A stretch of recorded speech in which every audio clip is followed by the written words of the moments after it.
His mentality of how he's always killed, that comes from me. So put that on camera right now. That comes from me. That's my goal, to be the best point guard to ever play in the game and one of the best players. The Portland Trailblazers select Scoot Henderson from Marietta, Georgia, in the NBA G League's Team Ignite. He's just always worked hard. So just to see him actually achieve like some of these goals and dreams that he's had is amazing. My goal, obviously, is to win Rookie of the Year, and I will win Rookie of the Year. Have you been able to like step back and like everything soak in? Can we talk about Scoot? Scoot Henderson. Scoot Henderson. Scoot Henderson. The Portland Trailblazers select Scoot Henderson. Showtime! Learn the name. I mean, I kind of had downtime to think about it, but I wasn't really thinking about nothing that just happened. So, I mean, during the process, I was doing that, soaking it in. My mindset for the rest of my career is going to be to be overly determined to dominate, just to be the best I could possibly be. You got to want to do it. You know, nobody's there to kind of babysit you. It's kind of want that you have to have in the back of your mind that you want to get to the next level. You want to get better today. I want to be remembered as, you know, the best point guard to ever play the game. And my goals for the season is to help win a lot of games, to embrace the position I'm in, to embrace my role in the team, to be a great listener and watching film and applying it to the next game.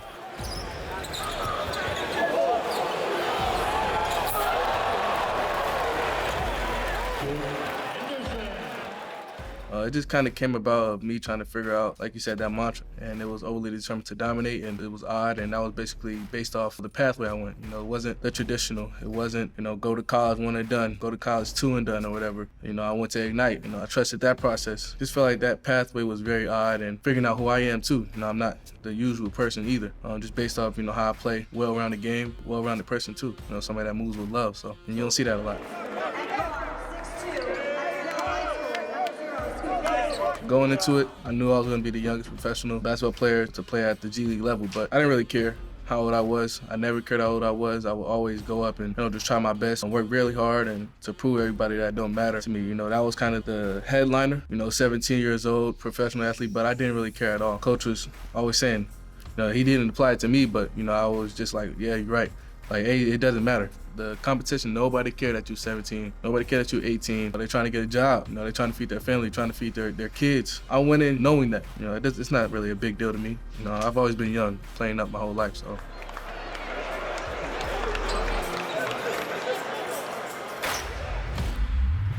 How about Henderson rocking the basketball? Wow, a lot of oohs and ahs for Scoot Henderson. And here's a steal. Ignite with a chance. Henderson at the hole. Yes! Scoot Henderson to the rescue. Oh, my goodness.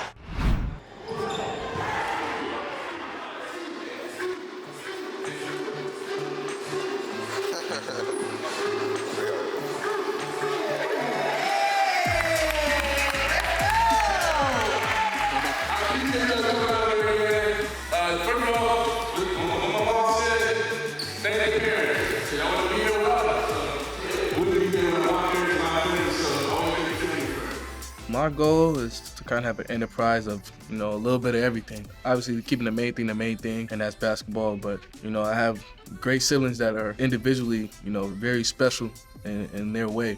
I'm Diamond Henderson. I'm one of 7. I'm the first, the head of the snake. My name is Onyx Henderson. I am 4 out of 7. I am the best girl basketball player in the family. I started playing basketball around 5. Got jealous because my dad was playing with my brother, so I dove right into it. I started off my college career at Tennessee Tech, and then I finished out at Syracuse University. Next Play 360, before it was Next Play 360, it was kind of like where AU teams go, high school teams go, and they play tournaments or whatever. Place where all the hoopers went. But in 2018, we kind of tried to up that, and we have technology, and we're trying to do like STEM programs, community things. You know, the main goal is to give back.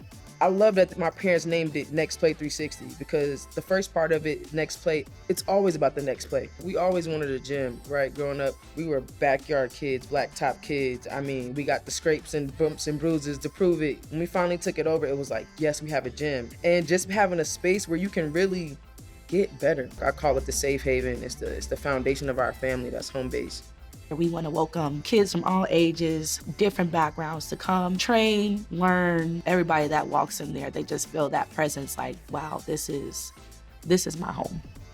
And to me, Next Play is just a place where you can come and be yourself and kind of unwind for a second, you know? You don't have to worry about what's going on outside the gym, no politics, not your job. Just coming in there and being the best version of yourself, whether it's training, whether it's just being involved with the kids, whether it's you want to volunteer and help out the kids. We have a bunch of people that come and volunteer, coaches. You know, when I was 17, I went to a wealth summit, just learning about money, learning about certain things you can do with it and certain things that you may not be able to do with it, certain things that you have to be interested in before, you know, applying this to that. You know, I was blessed that my mom made me do that. I was kind of like, at first I was like, I wasn't trying to listen to nobody at the time, but you know, I'm glad she made me go there, and you know, I was very mature to do that. Now I kind of look back at it, you know, a little bit of everything, fashion, technology, inside of Next Play though. You know, that's the base right there.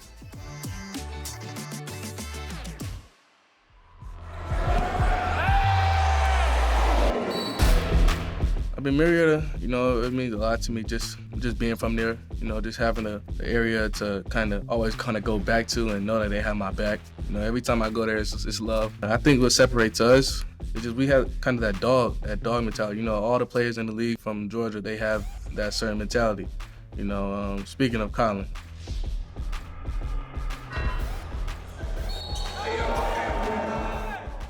Like, you see how he produces when he gets on the floor. Jaylen Brown, you see how he produces when he gets on the floor. You know, just go-getters. You know, and I think we all kind of have that in common. Having that same type of motor every time I get on the court. You know, and making sure if I don't get that same energy or just get my mind right for the next day. If it didn't go your way, you can't really kind of take it back. You know, it's done. So my main thing is to at least, you know, if it doesn't go that way in the beginning, in the morning or whatever, you know, come back at night. And you know, kind of refresh your mind on the fact that you can hit a shot. You can hit this shot. You can hit any shot you want to hit. And that's just a mindset, a manifestation of that I kind of grew. Never doubting myself. You know, making sure I'm always putting good energy in the air. Making sure I'm telling myself I'm gonna have a great rookie season. You know, I'm not saying I want to have a great rookie season. I'm gonna have a great rookie season. I'm gonna have a great career. I will have a great career, and making sure that's always in just past tense, because it happened. It's a lot of love. It's a lot of love in Portland from just, you know, the staff and, you know, the organization, but the city as well. They love me there, and, you know, I hope that continues on. He's not a big social media guy. He likes to read. If it was up to him, he wouldn't probably have a social media. So we always have this back and forth. I'm like, listen, you gotta grow your brand because this is what we're into now, right? Like, before it didn't matter how many followers a person has. You're gonna get those deals because you're the best. But now it's like some of these deals are going to people that might not be the best, but they have the social following. So I want everything to match up when it comes to his brand. I don't want it to be any flaws in this Scoot branding. I want it to be 360, right? So on the court, off the court, he's a better person than he is a hooper.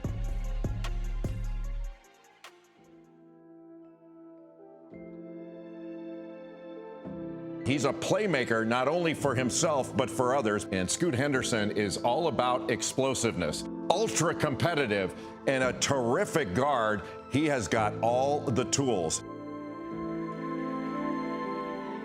Tell me who's going to stay in front of Scoot Henderson. I think my best piece of advice, just to be the best version of yourself. Just to be the best you could be. You know, don't try to compare it. You know, everybody has a special ability and everybody, you know, learns a different way. So my best advice is to always just to be yourself. You know, that's said a lot, but you can get caught up in trying to be somebody else. You know, even your role model. You know, don't try to be a role model. Try to be better. You know, try to figure out a way to be different than your role model, but still the best version of yourself in a better way. You know, so that's kind of my best piece of advice.